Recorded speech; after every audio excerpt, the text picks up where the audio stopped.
रोज एक नई कहानी देखने के लिए चैनल को सब्सक्राइब करें और बेल आइकन दबाना ना भूलें। शन्नो एक बहुत ही प्यारी और सर्वगुण संपन्न लड़की थी। वो अपने बड़े भाई जतिन और भाभी किरण के साथ रहती थी। दोनों ही उसे बेहद प्यार करते थे। एक दिन वो अपनी प्यारी शन्नो की शादी कमल नाम के लड़के से करवा देते हैं, जो अपनी माँ की कठपुतली मात्र था। वहीं उसकी सास रचना एक लालची औरत थी। वो हमेशा ही अपनी बहू को ताने देने और मारने पीटने में कोई कमी नहीं रखती। ऐसे ही एक दिन शन्नो के ससुराल में। अरे ओ बहू, कहाँ है तू? अरे कहाँ मर रही है? जी माँ जी, यही हूँ, बस पोछा लगा रही थी।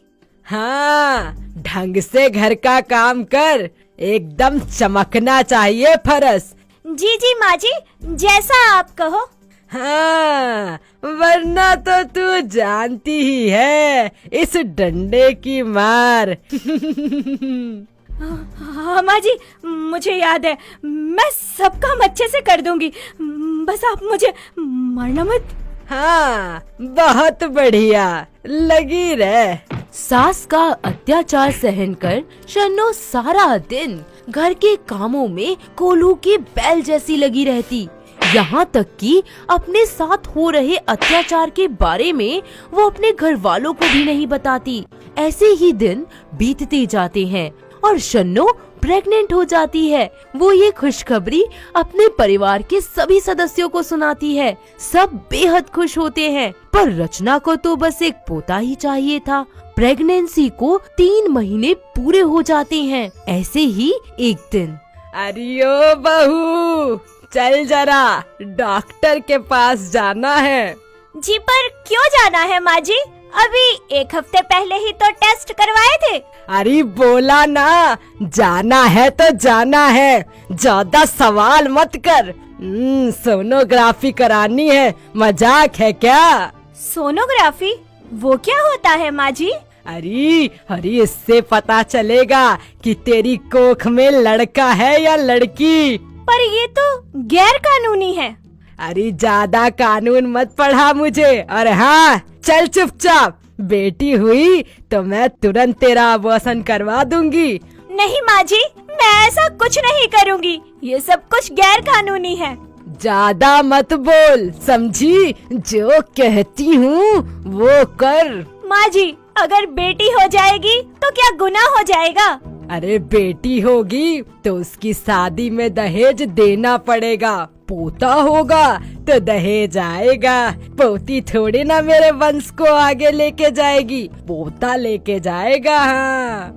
रचना अपनी बहू को जबरदस्ती डॉक्टर के पास ले जाकर गैर कानूनन तरीके से उसके गर्भ में पल रहे बच्चे की लिंग जांच करवाती है।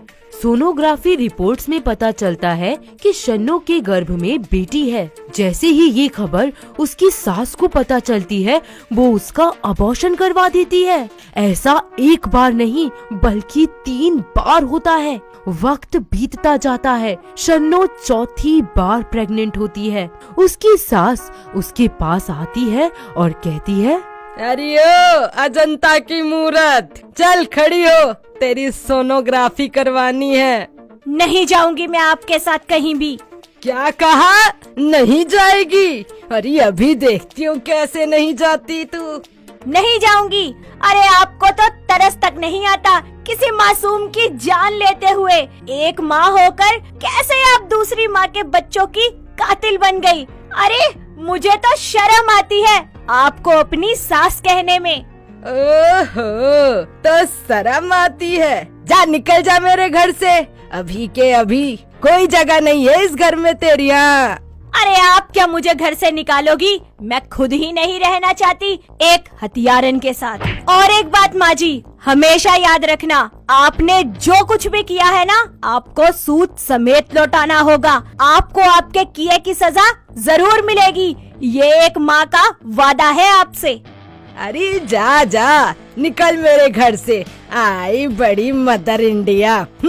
ये मदर इंडिया ही आपको धूल चटा देगी। रुकिए रुकिए, मैं अभी पुलिस को फोन करती हूँ और सब बताती हूँ। अच्छा, फोन करेगी?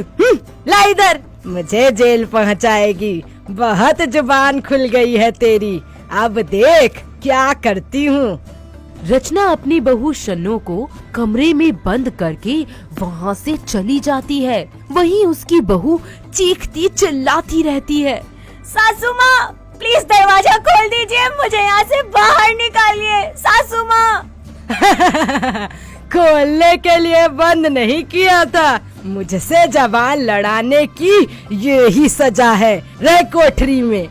इस तरह 2 दिन बीत जाते हैं। भूख प्यास से बेहाल शन्नो के दिमाग की बत्ती जलती है। वो अलमारी में रखी सारी साड़ियाँ जोड़कर एक लंबी रस्सी बनाती है और खिड़की से बांधकर नीचे उतर जाती है। नीचे उतरकर वो खुद से बोलती है, बहुत जुल्म सह लिए आपके सासू माँ, पर अब और नहीं। आप एक हत्यारन है, कोख में पल रही बच्चियों की। ये एक माँ का प्रण है कि आपको सलाखों के पीछे भिजवा कर ही रहूंगी। अपने जुल्मी ससुराल की कैद से रिहा हो शन्नो अपने भाई के घर जाती है। अरे छुटकी, ये क्या हाल बना रखा है तूने अपना? भैया, मैं आपको क्या बताऊं, आप घर की लाज बचाने के लिए मैंने आपसे कितना कुछ छुपाया है, पर अब नहीं। अब तो बर्दाश्त की सारी हदें पार कर दी है मेरी सास ने। इस तरह शन्नो अपने भैया भाभी को अपनी आप बीती सुनाती है। अपनी बहन की दुख भरी दास्तां सुनकर भाई की आंखें भर जाती हैं। देखिए फिर क्या कहता है जतिन। बहन, तेरे साथ इतना कुछ हो गया और तू सहती रही, तूने कुछ बताया क्यों नहीं? दीदी, आप तो इतनी समझदार हैं, आपने ऐसा क्यों किया? इतनी देर क्यों लगाई आपने हम सबको बताने में?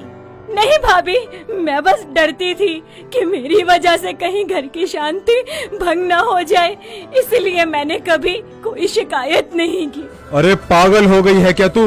तू मेरी बेटी जैसी है, लेकिन अब तू चिंता मत कर, मैं तेरे साथ हूँ। और तेरे ससुराल वालों को छठी का दूध याद ना दिला दिया ना, तो मेरा नाम भी जतिन नहीं। हाँ दीदी, हम सब आपके साथ हैं। सब ठीक हो जाएगा, अब तेरा भाई तेरे साथ है।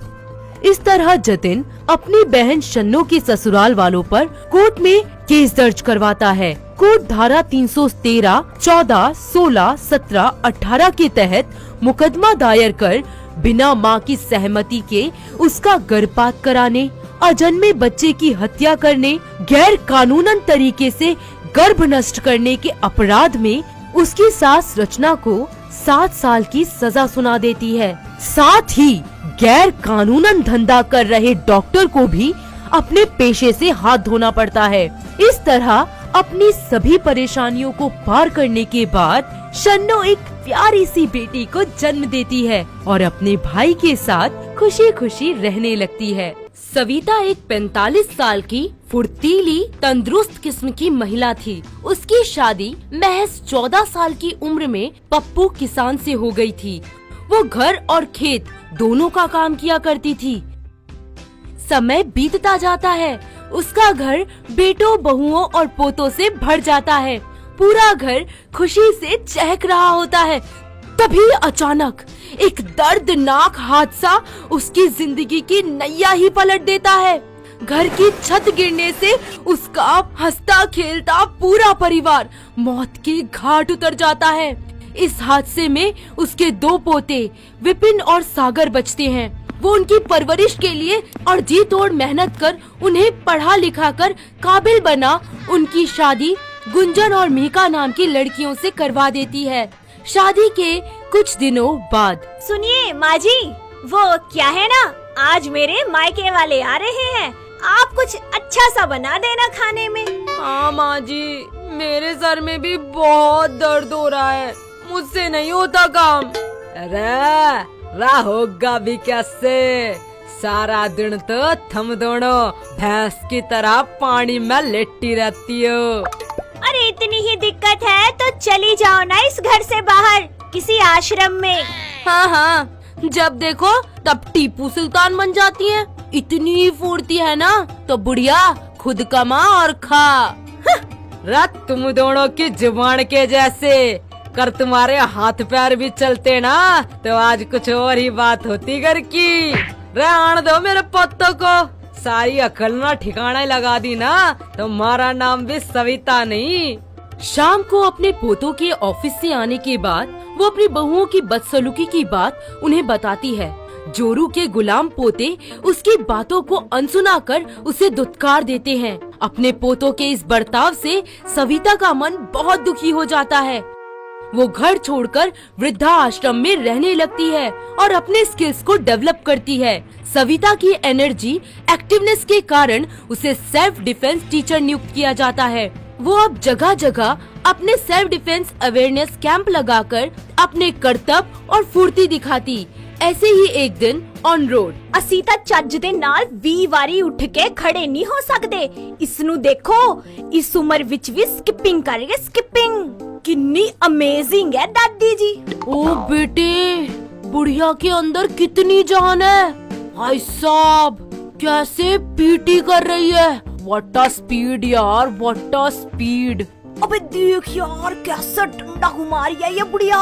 वो मेरी दादी की उम्र की है यार। क्या जबरदस्त एनर्जी है इसकी। अपने सेल्फ डिफेंस कैंपेन और फुर्तीलेपन के कारण देखते ही देखते सविता दादी न्यूज चैनल्स और रेडियो में छा जाती हैं। वो यूट्यूब सेंसेशन बन जाती हैं। ऐसे ही 2 साल बीत जाते हैं। वहीं दूसरी तरफ उसकी बहुएं गुंजन और मेहका की गोद एक बच्चे को तरस जाती है। एक दिन वो दोनों हॉस्पिटल जा रही होती हैं। इत्तेफाक से उसी हॉस्पिटल में बतौर पीटी इंस्ट्रक्टर सविता भी वहां पहुंच जाती है और अपनी बहुओं को डॉक्टर के पास जाते देख चिंतित हो वो भी चुपके से उनके पीछे चल देती है और अपनी बहुओं और डॉक्टर की बात सुनती रहती है। मेहका और Gunjan, I am sorry to say but आप दोनों कभी माँ नहीं बन सकती। क्या कह रहे हैं आप? हे भगवान, क्या हम कभी माँ नहीं बन पाएंगे? हे भगवान, मेरी तो जिंदगी ही अधूरी हो गई। डॉक्टर साहिबा, कोई तो उपाय बताइए। एक उपाय है सैरोगेसी, जिसमें कोई महिला आपकी मदद कर सकती है। पर ऐसी कौन सी महिला होगी जो हमारे लिए अपनी कोख देगी? जी वो तो आप जाने, मैं कुछ नहीं कह सकती इस बारे में। तभी दरवाजे के पीछे छुपकर डॉक्टर और अपनी बहुओं की बात सुन सविता अंदर आती है और बोलती है, रे मेरे होते हुए मेरी बहुओं को किसी से मदद मांगने की कोई जरूरत नहीं है। मैं रखूंगी अपनी कोख में। हाँ माँ जी, पर आपकी उम्र? रे अभी भी बहुत जान है मुझ में, और इस कोख में इतनी ताकत है कि एक क्या 10-10 बच्चे पैदा कर लूं। तुम आजकल की लड़कियां आलस, गलत खान पान की वजह से ये समस्या यूं ही बढ़ रही है। पर अब चिंता मत करो तुम दोनों की सूनी गोद जल्द ही भर जाएगी। अरे सविता जी, ये आपकी बहुएं हैं। वैसे आपका फिटनेस काफी अच्छा है, मैंने रिपोर्ट्स देखी हैं। You are totally eligible for this surrogacy. अजी यो दादी ऐसे ही फुर्तीली नहीं बनी। खतरों से खेलना तो मेरा बचपन का शौक है। और हाँ, यहाँ तो बात मेरे अपने वंश की है, कैसे ना करूँगी। पर लोग क्या कहेंगे, उनको क्या जवाब देंगी आप? रे लोगों का तो काम ही है कहना, छोड़ो बेकार की बातें। दिन बीतते जाते हैं। सविता सरोगेसी के थ्रू प्रेग्नेंट हो जाती है। उसकी बहुएं उसका पूरा ख्याल रखती हैं। समय पर दवाई देना, खाना खिलाना, चेकअप करवाना जैसे सारे काम। ऐसे ही एक दिन सविता अपनी दोनों बहुओं के साथ चेकअप करवाकर घर आ ही रही होती है कि लोग इस उम्र में उसे प्रेग्नेंट देख अजीब सी बातें करने लगते हैं। ओहो, अरे देखो तो, बुढ़िया ने इस उम्र में क्या खूब रंग दिखाया है। आए आए, कुछ ज्यादा ही प्यार के फूल खिल रहे थे। बुढ़ापे में भी जवानी का जोश ले रही है बुढ़िया। सबकी ऐसी बातें सुनकर सविता गुस्से से तिलमिला जाती है और पास में ही रखा लठ उठाकर बोलती है, रैक्का मकलो, पहली बात तो ये कि मैं उम्र में भले बड़ी हूँ, पर किसी भी एंगल से किसी जवान लड़की से कम ना हूँ। और तुम जैसी जिंदा लाश नहीं हूँ जो 2 कदम चलकर चक्कर खा के गिर जाऊं। रे हिम्मत है तो मेरे मुंह पे बात कर। हाँ माँ जी, बिल्कुल सही कह रही हैं आप। आजकल औरतों को जुगाली और कानाफूसी के सिवा कुछ नजर ही नहीं आता। सविता और मिहिका की बातें सुनकर सभी का मुंह बंद हो जाता है। फिर सब उसके साहस को देखते हुए तालियां बजाते हैं। वक्त बीतता है और आखिर वो दिन आ ही जाता है जब सविता दादी सैरोगेसी के थ्रू 2 जुड़वा बच्चों को जन्म देती है और इस तरह उसकी दोनों बहुएं गुंजन और मिहिका की सूनी गोद भर जाती है। माँ जी, आप मेरी जिंदगी में भगवान बनकर आई हैं। रे बावली हो रही है के? ऐसा कुछ नहीं है। नहीं नहीं माँ जी, जो आपने इस उम्र में किया है ना, वो कोई नहीं कर सकता। रे कितनी बार का है, मैं तो अभी भी जवान हूँ। हाँ। हमें माफ कर दीजिए, हमने आपका बहुत अपमान किया। जी माँ जी, हमसे बहुत बड़ी भूल हो गई जो आपकी बातों को नहीं समझे और आपको इतना दुख दिया। पर आपने तो हमारी झोली खुशियों से भर दी। बाप रे, इतने भारी भरकम शब्द रे पगली रुलाएगी क्या?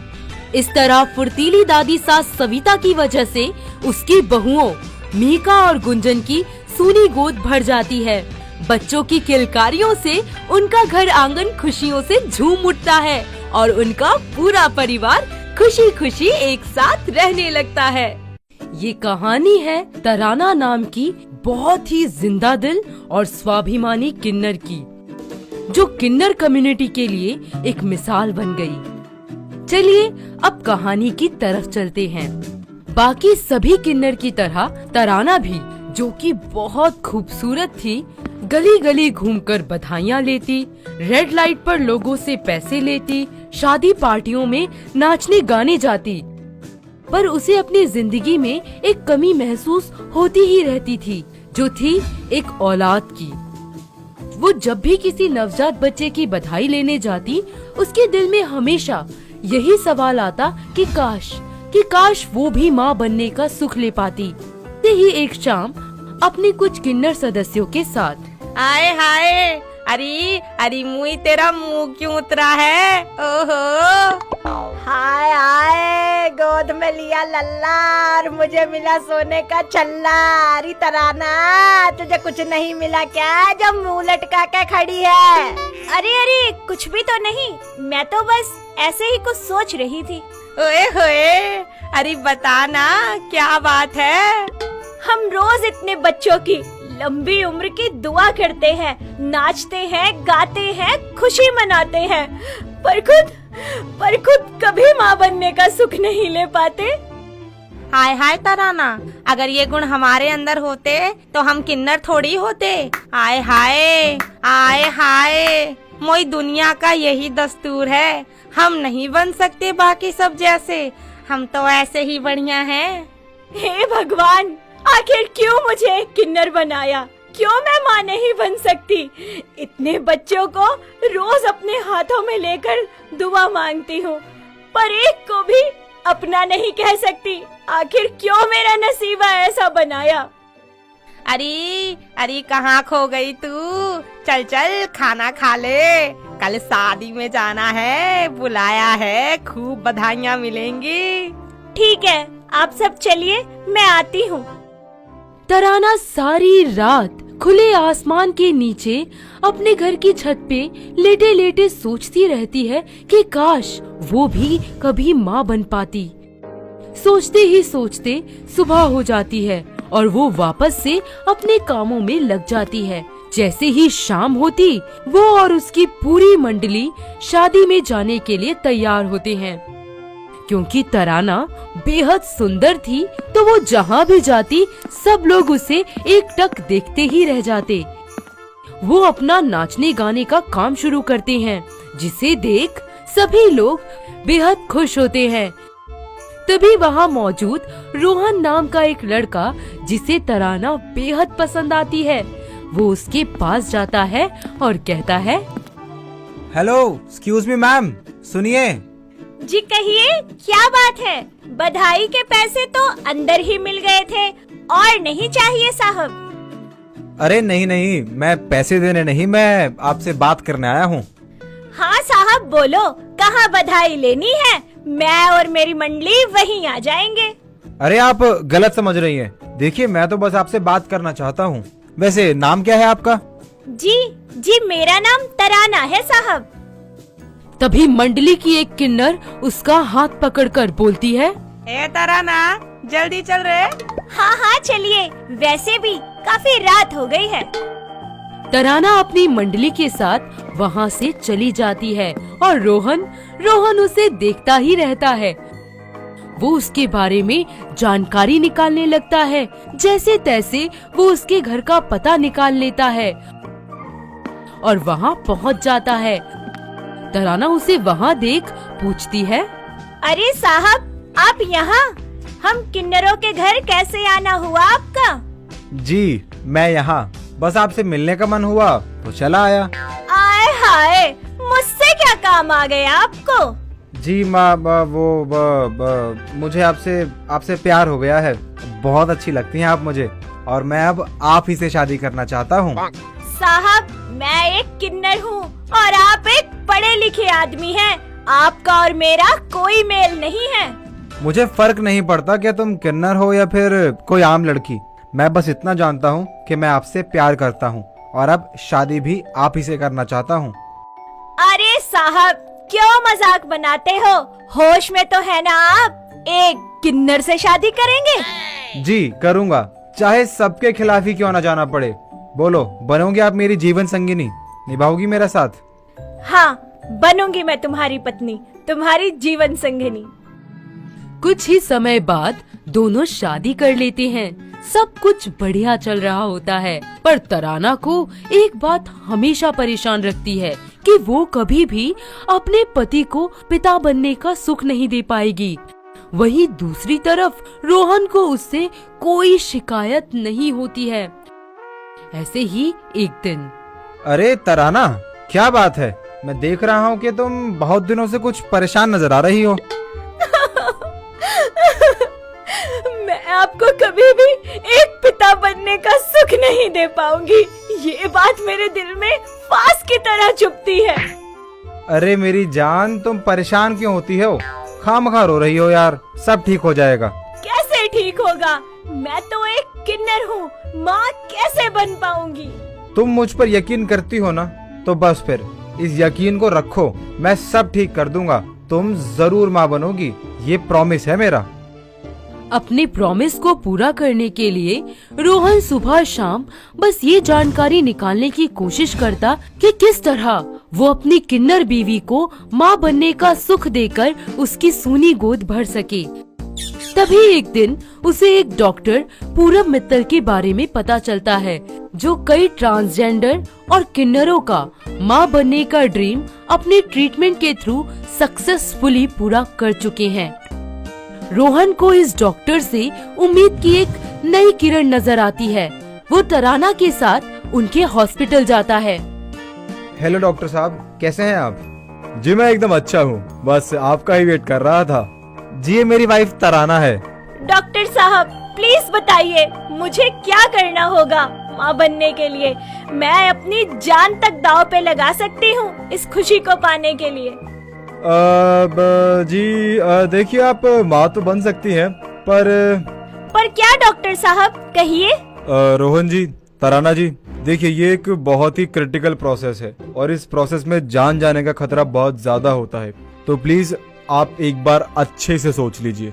क्या जान जा सकती है? नहीं नहीं डॉक्टर साहब, मैं अपनी तराना को नहीं खो सकता। डॉक्टर, हम तैयार हैं, बस आप बताइए क्या करना है और कैसे करना है। तुम कुछ भी कहती रहो, लेकिन मैं तुम्हारी जान के साथ समझौता बिल्कुल नहीं कर सकता। मुझे कुछ नहीं होगा, तुम हो तो मेरे साथ, और तुमने ही तो वादा किया था, भूल गए क्या? ठीक है, अगर आप दोनों रेडी हैं तो हम आगे का प्रोसीजर शुरू करते हैं। आप प्लीज रिसेप्शन पे फॉर्म भर दीजिए। इस तरह रोहन और तराना माता पिता बनने के लिए अग्नि परीक्षा के दौर से गुजरने को तैयार हो जाते हैं। कई प्रकार की शारीरिक समस्याओं का सामना कर और एक डेंजरस मेडिकल प्रोसीजर से तराना में गर्भाशय का ट्रांसप्लांट हो जाता है।